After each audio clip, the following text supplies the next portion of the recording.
All right, welcome to our first edition here. Something we'll do on a fairly consistent basis. We're joined here by Frank Stea, quite involved in the boxing community, and of course, a man who needs no introduction, Floyd Mayweather Sr. Yes. Floyd Mayweather. Of the legendary Mayweather family. You know what, Jody, I gotta ask you, why do people, when they introduce somebody, always say a man who needs no introduction? I think everybody deserves And then you to be introduce them. I introduced. think they do. Have you ever fought during your fighting days, as the ring announcer said, a man who needs no introduction, so we're not going to introduce him. There you go. Right. Well, there are second camera angle tips over.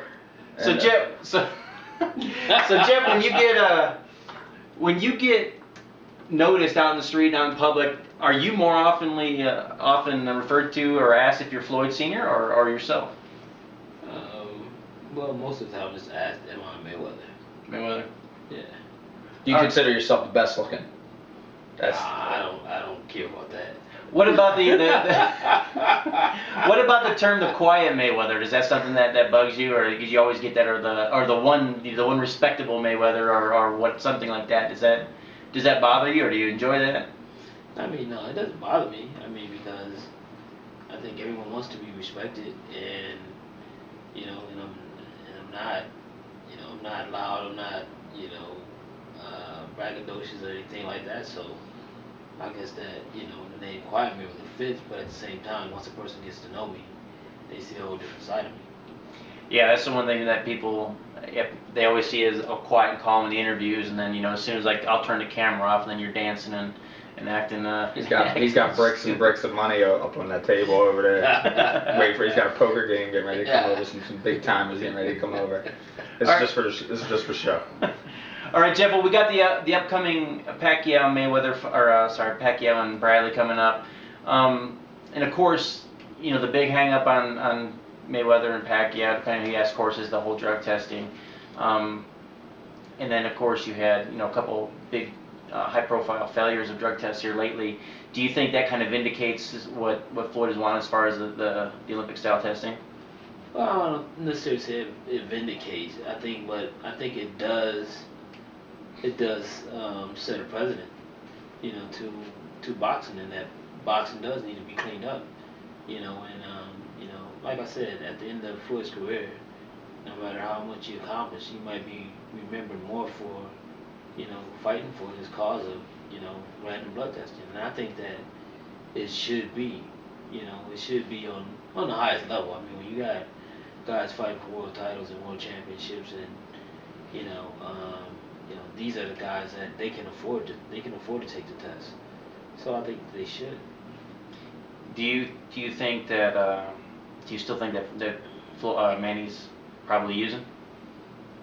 I don't know what Manny's doing. I have no idea. But if he isn't ready to take the test, he may be doing something.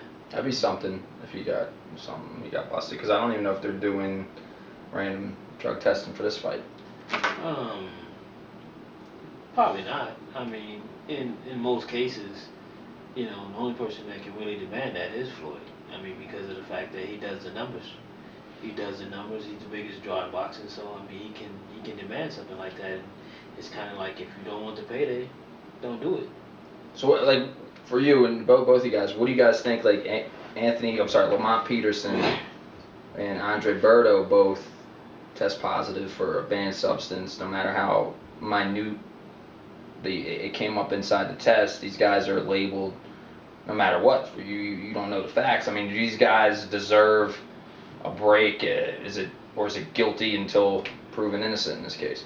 Well, I mean, I think that with the fact that there's so much of it going on, that when you do actually catch someone, because it's been rumored that so many fighters are doing it, and then once you finally do catch a fighter that's doing it, I mean, you need to punish him. You need to punish him, and it's one of those things that, of course, I mean, Peterson, he seemed like he's not the type that would actually do anything like that, but I mean, I don't know him personally, but I'm just saying his character itself.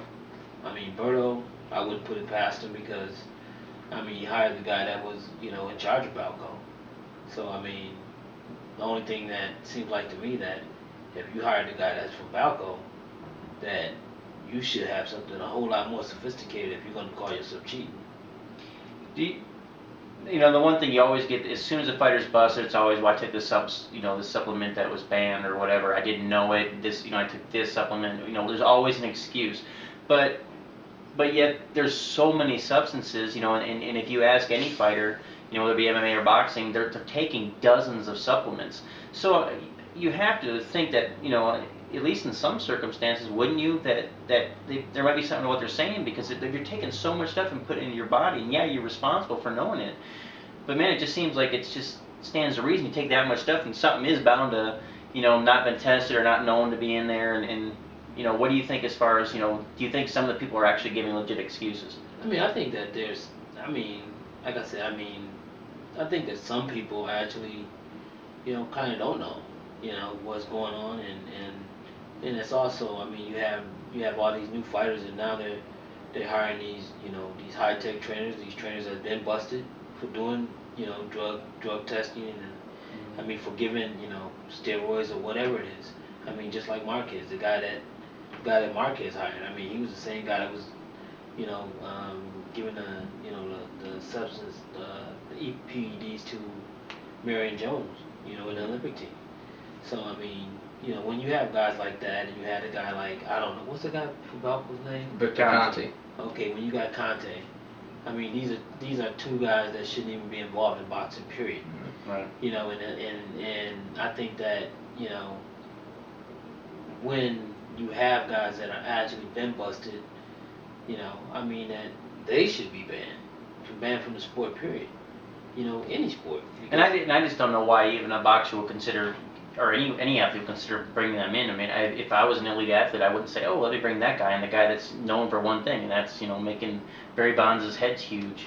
Well, yeah, speaking of baseball, the way the government and Congress and stuff got involved in baseball, like, what do you guys think as far as how long it's going to take before they get involved with boxing? Because you see how a couple of years ago, some of the greatest players that we thought were standing on trial for allegations and testing positive, or using steroids, people are coming forward.